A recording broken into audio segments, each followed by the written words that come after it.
Anyway, I'll introduce my speakers first, but then what I'm going to do is give you just a couple of things just to share with you what we're doing at Western College in terms of introducing mastery into the curriculum. So after I've done that, Mark, who's just joined us, he's the CEO of LaSalle Education, so the founder of Complete Mathematics, and he's going to talk us through the mastery cycle. So we'll give you some specific examples on maths and mastery in the curriculum. And then Bob, who's been with us most of the day, who's changed seats, who is the ETF regional lead for maths and English.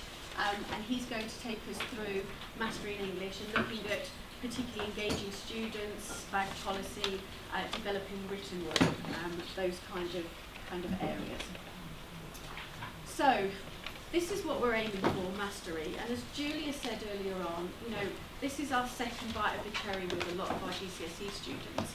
We don't have the time necessarily to develop that really deep understanding learning. We've got to go for quick wins.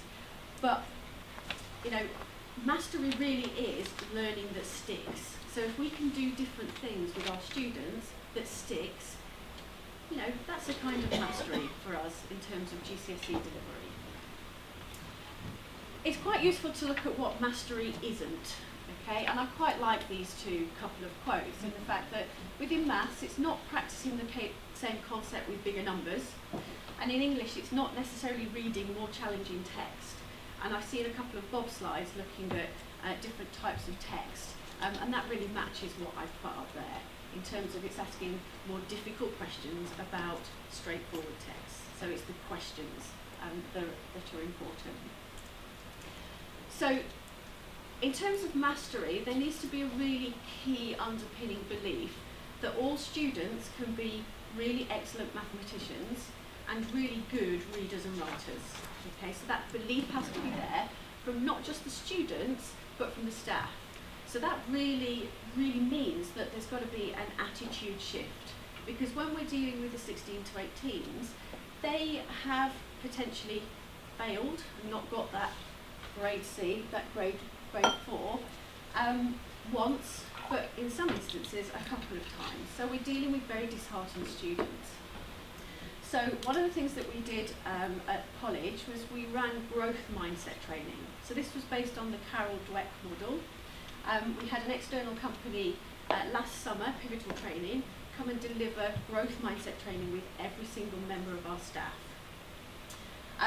From that, we launched the character strengths, and a couple of speakers today from the college have mentioned character strengths.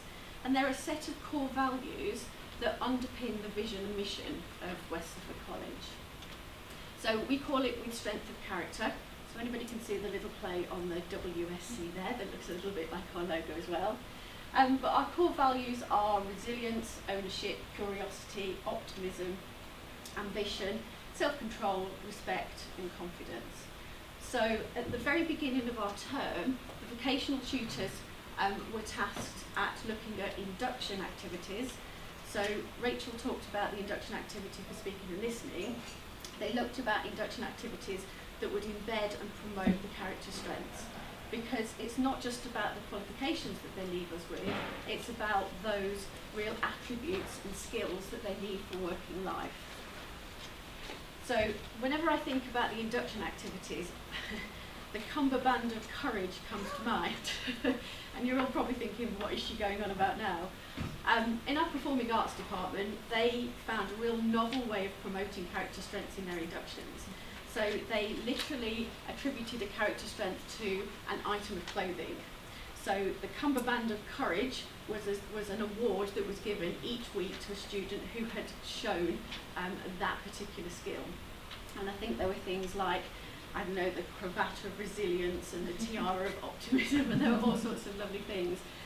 So that's the sort of thing that we were trying to put straight from day one in our inductions. But since then, all schemes of work, lesson plans, all promote character strengths.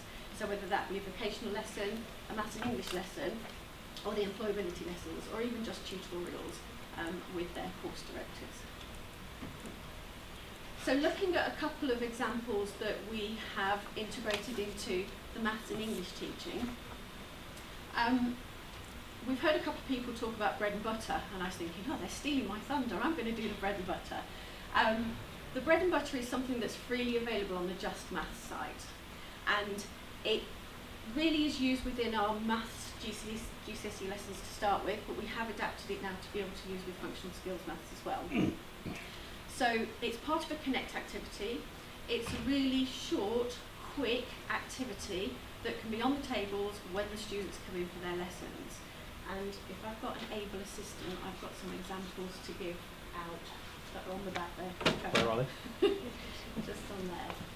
So Trevor's going to send a few around in case you haven't seen them. They are in colour, and we've spared no expense in giving you a couple of colour copies for each table because they do look really nice in colour. But these also fit into the 5 R's that we promote within our GCSE. So it's routine, it's common maths problems that they constantly have a go at the beginning of a lesson.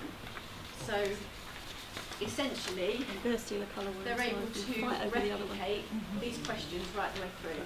So what Julie was saying earlier on about the addition, subtraction, multiplication, division, the ratio, the scale, the fractions, the decimals, the percentages, see we know them all off by heart, all those 9 things, they constantly practice those at the beginning of every lesson.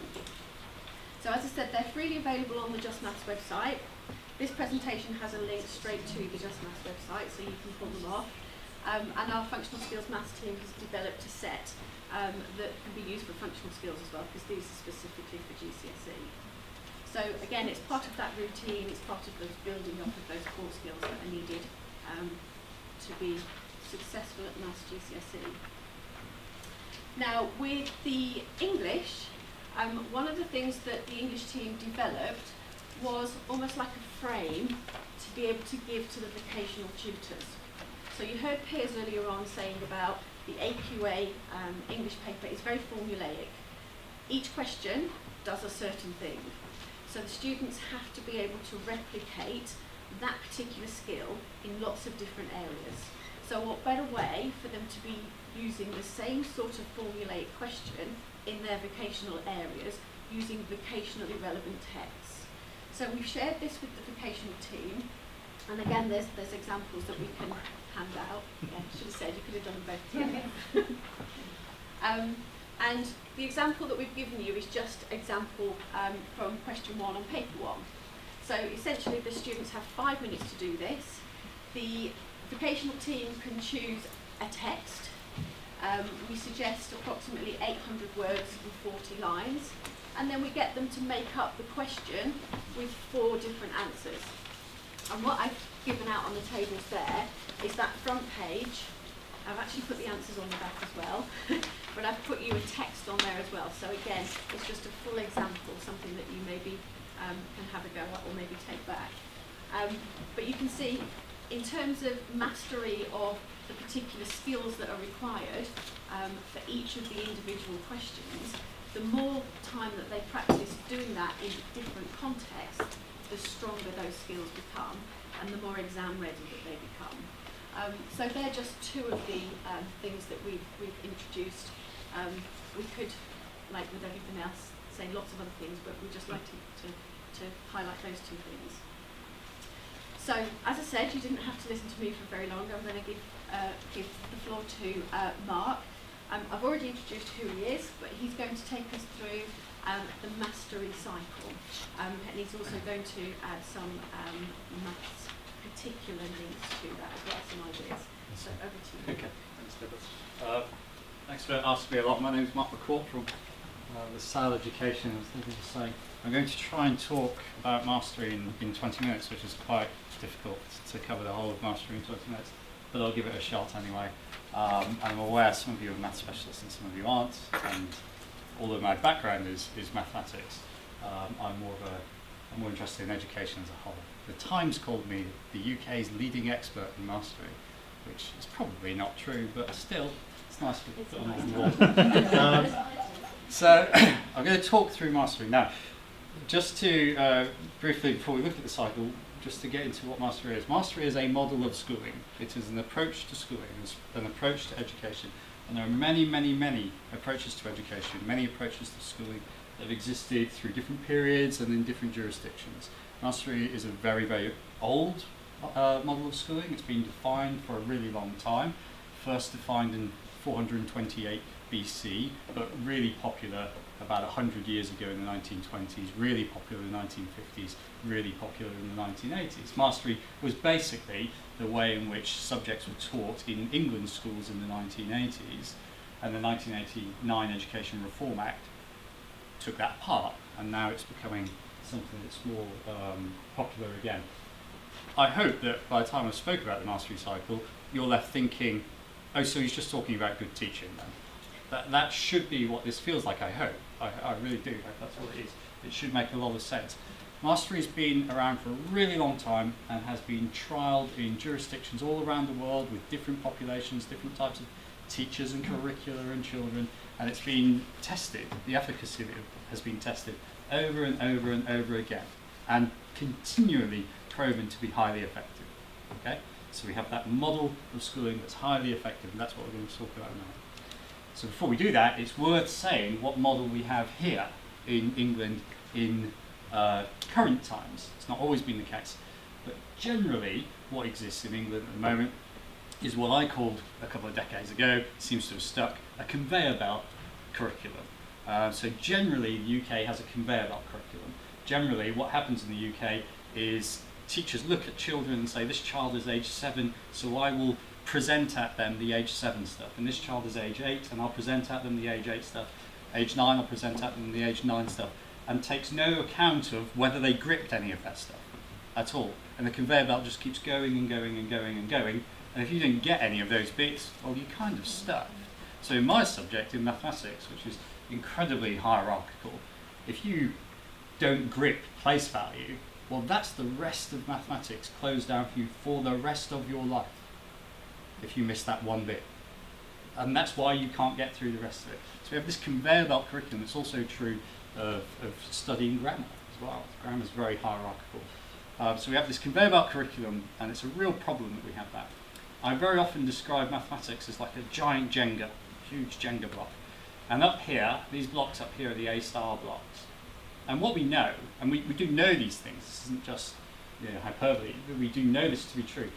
These blocks up here are the A-star, and only 5% of the population-ish are able to grip these things at the end of 13 years of schooling. And the reason they don't grip this, the 95% of the population, the reason they don't get these ideas is not because of these ideas, it's because of these bricks down here. It's because these bricks are missing or loose. And if you don't have those things in place, if you don't have those foundations in place, it is impossible to access the rest of learning. And I'm talking about all hierarchical subjects, and not just mathematics. And what we know about mastery as an approach to schooling is that overcomes that issue. And that in mastery approaches, rather than 5% of the population, I usually get people to guess, but I'm in a hurry. So rather than 5% of the population being able to grip everything you're supposed to grip in a period of time, when a mastery approach is fully embedded, that number flips to around about 80%. So around about 80% by the end of schooling are able to grip everything they were supposed to grip in all their subjects. Okay? And this has been shown over and over and over and over again, many, many times. It's why in the 1980s, GCSE mathematics, as was the O-level mathematics, had calculus on it, and now it doesn't. Okay? So human beings have not become less cognitively able in the last 30 years. That isn't what's happened. We changed our model, and fewer people are getting that. Mastery always has the same ingredients, no matter where you look at it and what time you look at it and which subject you look at it. So it always has these ingredients. Pre-teaching diagnostic, so working out where they're at and what they're able to learn. And one of the things we struggle with in the United Kingdom is we've falsely split schooling into primary, secondary, FE, or maybe worse, you've got middle, as though those things mean anything. Whereas actually, you just have some human beings who, there's some stuff they don't know and some stuff they do know. And our job as educators is to work out what they don't know and teach them it. It's pretty simple, which means you need to know the whole domain of your entire subject. And that's why one of the Ofsted national priorities at the moment, Ofsted Inspector, let's just get that out of the way, that's why one of the Ofsted national priorities at the moment is that you're supposed to know where the key stages before and after you go to and come from. Okay? It's about knowing the entire journey. So pre-teaching, diagnostic, and then whole group initial instruction, telling them the things they're going to need to know. And then lots and lots of variation in types of the way in which you teach and the types of tasks that they do. And then continual formative assessment. And then the final one, which is probably the most important one, is a thing we call correctives. And correctives are different to just teaching again. Correctives are mindful of the way something was taught previously. You see, all human beings can learn everything, and we know that to be true as well. And interestingly, one of the fathers of mastery, Carlton Washburn, wrote this down in 1915, and cognitive science is now starting to prove it to be true. He said everyone can learn everything at the school level. School level is not really that demanding, actually. There's about 0.2% of the human population who can't cognitively grip the whole of school level mathematics. So get up to A star. Okay? It's a tiny, tiny number, and those people have severe needs and they have to be looked at differently. But for the rest of the population, practically everyone can grip everything they're supposed to grip in any subject. Now, all of those things I just mentioned, correctives and formative assessment, none of them work. They're all useless. They do nothing. They achieve nothing at all until you link them together in this cycle. Formative assessment is not impactful. I know people will tell you formative assessment is impactful. Formative assessment has no impact on learning. It is the action you take after formative assessing that has an impact. So it is the connecting these things together in this cycle that is super important. So hopefully I'll be able to show you this cycle. And I'll make it a little bit bigger in a second. So I'll enlarge this in a minute. We have this cycle here, and it's this cycle that's super important. It's these joining these things together where the efficacy comes from, where the impact comes from. So I'm going to take you through the cycle.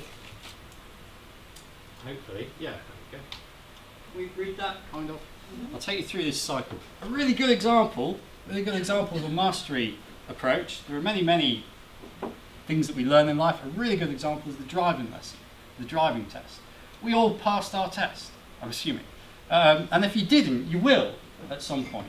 And what's really good about the driving test is if you fail, well, you just learn some more, then take it again. And then learn some more and take it again, learn some more and take it again until you pass.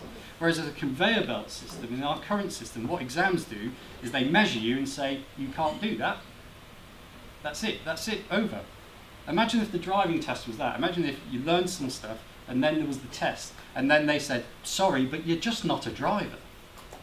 And this is what we do to children all the time. And children think this, I'm just not good at maths. I'm just not good at whatever. Imagine if the driving test did that. Everyone can learn everything. So, the cycle. We have to know the whole of our subject, every single bit of it from beginning to end, which is what we're doing with complete maths, mapping out the whole thing.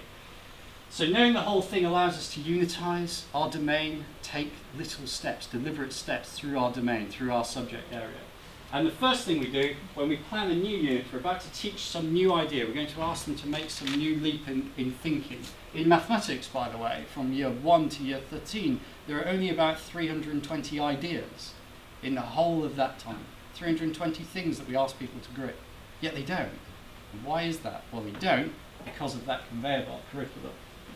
So before we teach anything, we test the prerequisites. So before we teach an idea, we work out, are the bricks underneath solid? Can I teach this idea? Is it appropriate to teach this idea? And I do that through really, really cleverly designed questions. It's very hard to write questions that truly reveal learning to you. And the only reason we as educators ask children questions is to find out something about them so that we can act differently. If one of my students gets something wrong on a test, that's because my teaching hasn't yet been impactful. Not because that child can't do that bit of maths. My teaching hasn't yet had an impact, so I'll do it again and again and again until he passes his driving test. And it's about that difference. So we test the prerequisites. And then we say to ourselves, is everyone in this cohort, are they above 80% on this test? And these are very carefully designed tests. That number's been really honed over the years. Thomas Guskey in particular spent a lot of time over decades working out where was a good number here. And if some individuals are, but not everyone is, if some of the individuals are, we give them some really nice enrichment work on the topic before, so they take it further. Those that aren't, we do this correctives process. So we're mindful of how they were taught this thing in the past, and we teach them the same idea, but in a different way. And then we test them again. And then we say, is everyone above 80%? And we keep doing this. So maybe 30 students go through here, and 20 immediately have passed because my teaching was okay. And 10 of them, I do correctives. And now another 6, and 4 of them, and I do correctives. And another 1. Oh, there he goes, he's got it. And I keep doing that until everyone gets it. And this sounds really scary. You think this is going to take a really long time. And guess what? It does. It takes ages for the first unit. But the next unit's prerequisite is this thing that you've just done. And the whole thing gets faster and faster and faster as we go through. So, once we've got to a point where everyone is ready to proceed, we then start teaching. And our teaching has to be hugely varied in the way in which we approach things. Because human beings meaning make from different metaphors. All of us do. All of us meaning make from different things. If I tried to teach you an idea just now, and I taught something, whatever it is, a bunch of the group would go, yep, got that. And a lot of other people wouldn't. And then I could change the way in which I'm teaching that particular thing. So lots and lots of variation in my approach and in the tasks that they're doing, so that they can see, in my subjects, so they can see mathematical structure and the connections between those mathematical structures. Lots and lots and lots of deliberate practice. And